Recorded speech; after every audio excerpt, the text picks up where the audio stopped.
There was one bike which was Pulsar 150, and a lot of people and a lot of guys, they were crazy about this bike. And also I was like looking forward to buy one bike, and I thought like everybody is buying this Pulsar 150 in black or blue, then I should also go for similar bike. There were also earlier bikes like Charisma or CBZ, but in that period there was a bike launched by Hero Honda which was called Hero Honda Hunk. So I bought that, and definitely I enjoyed that bike, because when you are young, when you're riding your first motorcycle, doesn't matter which motorcycle you buy, even if you buy a commuter kind of motorcycle also, but it still remains your first bike. You carry on and you also have a lot of memories with that motorcycle. But later on I moved into that two-wheeler thing, and after a couple of years, when I was like into my college, I sold that bike after riding it for around 35,000 kilometers. It was in a very good shape because I got a deal and I bought a Pulsar 220 Fi, and I enjoyed that motorcycle. Like, it was one of the best thing which I have owned in that time, and I was riding it. It was a value for money motorcycle. But like after doing some jobs and after getting lazy, and also the heat factor, I don't know like why, but thought that I should be getting a non-gear, because you can say I scooter of my friend which was Antok, and I was quite impressed by Antok, and I sold that Pulsar 220 also, and then I got a Antok 125. But I only drove that scooter for around 15 to 18,000 kilometers. It's still with me. So post COVID, what really happened, if you remember, it was like 2020 and then 2021. I was just scrolling YouTube. Everybody was sitting at home. So I saw, like a fantastic cinematic trailer of a vehicle that could change people's life. And they were only asking for 500 rupees only. And it was Ola S1 Pro. So I also thought like, why should I not like get into this? So I, for the first and the very last time, I would buy something by only just watching a vehicle, by only watching their trailer or a video. I'll just pre-book that, because that company has totally changed my perception towards the vehicle. So I just booked it. Then later on in, I guess, January 2022 or Feb 2022, they delivered the vehicle to me, and it's still with me. And it's still with me, but one cannot enjoy riding that scooter. At least in my opinion, it's just for replacing the fuel costs and everything. But recently I found out that the quality of plastic is also degrading. But I haven't faced any issues in that scooter as other people might have faced. But I totally agree with everybody that I will also face someday those kind of issues. I'm very much pretty confident about it by looking at the stats about that particular scooter. The thing I was missing out in my life was one guy who used to drive motorcycle, doesn't matter which one, but a motorcycle with a gear. You put petrol, you drive alone, you feel something about it.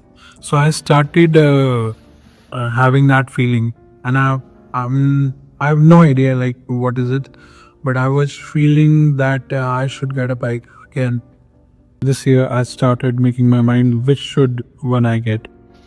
The initial bikes which I was considering, it should also fall under like my price range, because I did not want to spend a lot of money on the motorcycle.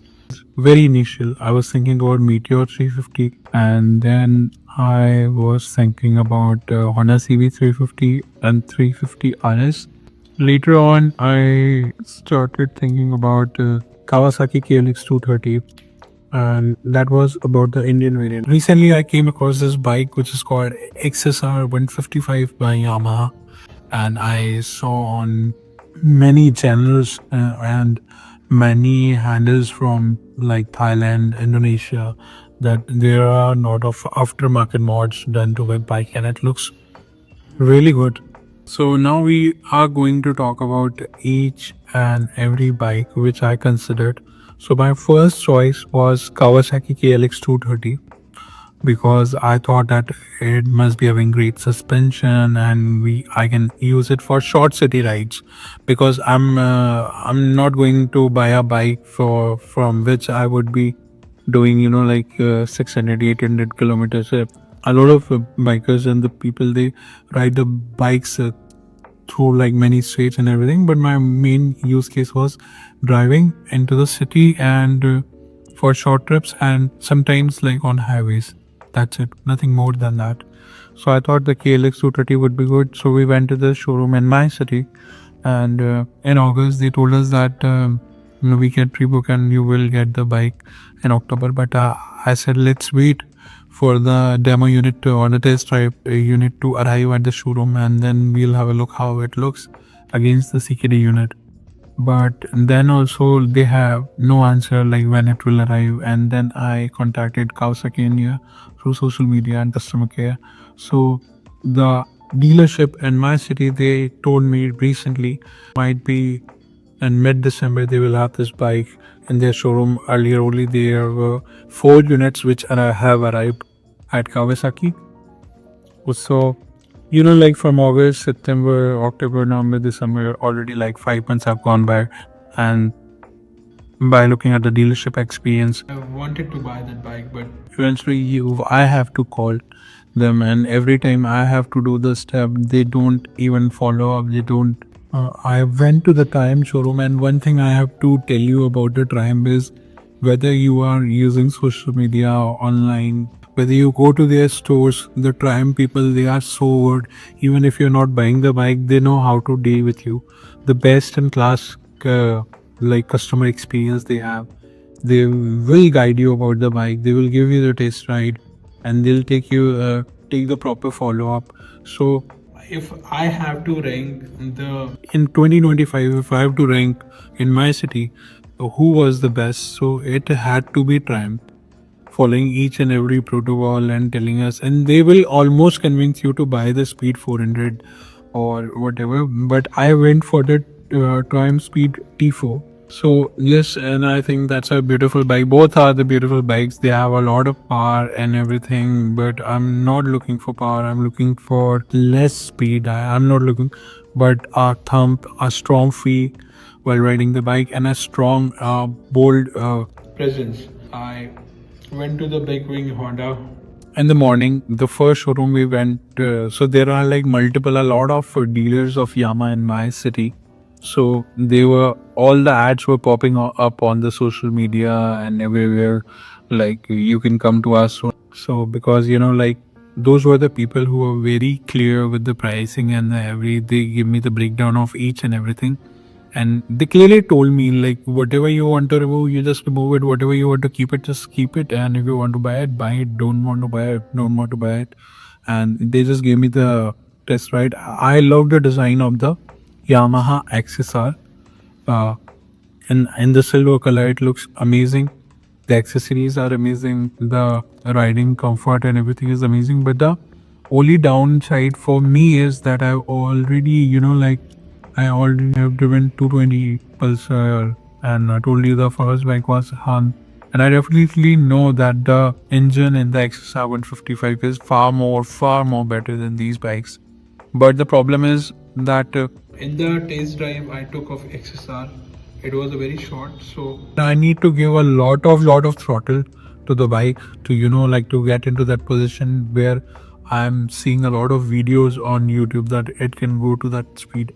And basically it was just lacking that heavy feel while riding the bike because of its small engine displacement. So that was the only downside. But if you are someone who is going for the first bike, I think it's the best bike right now, Yamaha XSR. The maintenance is very low, and the bike looks beautiful. The design is very classic, and the power, it comes with the R15 engine. So it's like 10 on 10 bike from anybody who is just going into college or after school, and if they want to a bike which looks like a classic forever, you can do a lot of mods. So second showroom I went was Honda Big Wing, and there I had seen the older models of the CB350 RS, which used to have like single color tone like blue, which I used to love in 2022. I've seen on the pictures, but I've never, like sat down on that bike. When I saw the CB350 RS, that was the bike I fell in love with. From rear, you see the backlight, you see the tires, and you see the broad design and everything, and you see the old school Honda badging on the tank. And then when I took the test drive, and the test drive I drove it around, uh, s- I guess 4 5 kilometers. But like I fell in love with that bike. No questions asked. I fell in love with that bike, and there were like four colors: maroon, two, one like metallic black, one matte gray or matte black kind of color, and one was very light metallic gray color, which I think I will buy that bike. And the third showroom I went was Triumph. I already told you about the experience with Triumph is always great. I drove two bikes, the Speed 400 and the T4, and the T4 also is like so much overpowered for me. It have a lot of pickup, and I think it's just not for me. If I was like into speed and the power at Triumph, but I think I'm settling down with Honda CB 350 RS for now. I'll get that. And if you have any recommendations, if you think that any other bike which can fit into that price bracket which I am going for, and if you know anything about their service or things, because some people have told me about the higher maintenance cost about Honda Biguing and maybe, but if I look at the bike, this is the only bike I'm going forward with. And I would love to see your comments, and basically I would love to see your advice from the people who already owns any of these vehicles. What do you think of these vehicles? And I know these bikes are from different sector, like Triumph bikes, and then you see the Honda CB350 RS, and then you see the XSR, and like there is not a perfect combination of the bikes to put into these categories. But the my point was I was looking under 2,50,000 bikes. That was my price point where I am looking for the bikes. So thank you. I'll see you in the next video. Have a great day. Bye bye.